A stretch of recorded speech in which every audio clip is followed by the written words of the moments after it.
Hello, I'm going to introduce Dr. Sam Muthuvoleo, who's going to interview with some questions regarding helping local communities at home and abroad. Hello, Sam, how are you today? In good form, thank you. Right, okay, so let's get into the questions straight away. So you were born in Sri Lanka. I would like you to tell us a little bit about your early life. What was the country like at that time, and why did you leave? I left Sri Lanka around the year 1980.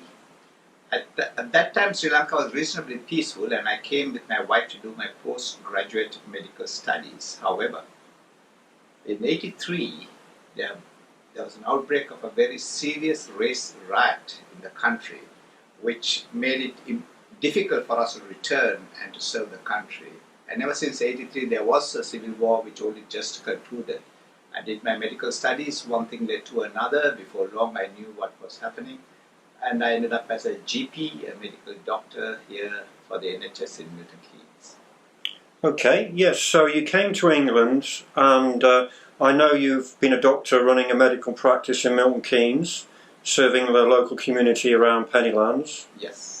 Have you enjoyed it, and what have you learnt about people, life, and the human condition during that time? I thoroughly enjoyed it. I still work as a GP. In my practice, there are 5 of us doctors. We look after 12,000 patients. What I learned is that the people are more important than the successes we claim to do for others. Diseases are there, but through helping people with their diseases, we get into the whole life story of individuals and making things better for the others. Okay.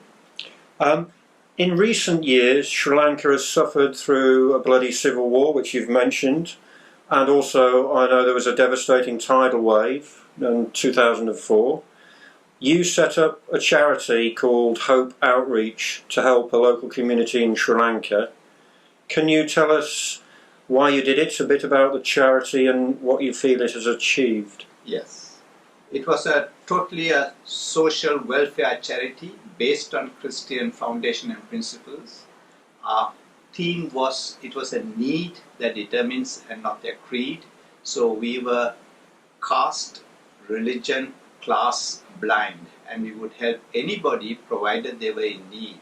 And we worked right across the ethnic and religious spectrum, mainly helping the poor people in matters of education, health, dental care, provision, skills, jobs, upskill people, and training of others. When the tsunami in 2004 hit, that was our big push at that time. We built 3 orphanages, we built over 500 temporary shelters, 100 houses, and we have taken roughly 125 volunteers from Milton Keynes on short-term missions, short-term working skills out there.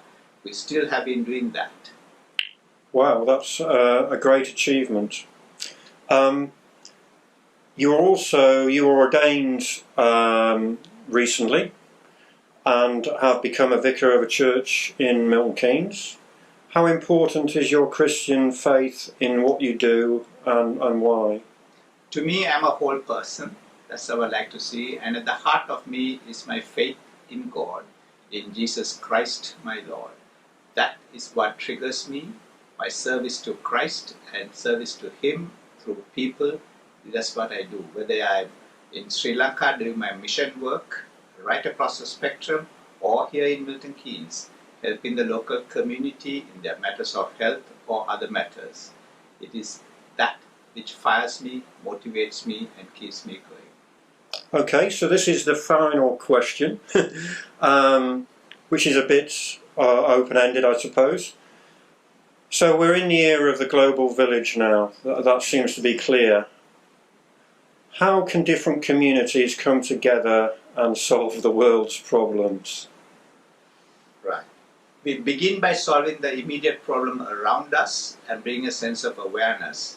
I need to know what actually matters and ticks for the local community here in Milton Keynes. There are issues in matters of the environment, how we look after and care for God's given environment to us and how we keep a neat environment for the next generation. The second thing is families. Families are important for the future global village.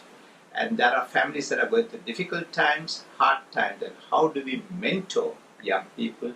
How do we mentor parents to keep families together in good ways that will be a strength to our society for the future? Right, well, that's a very good answer. And as I say, that's our final question. Thank you very much for your time.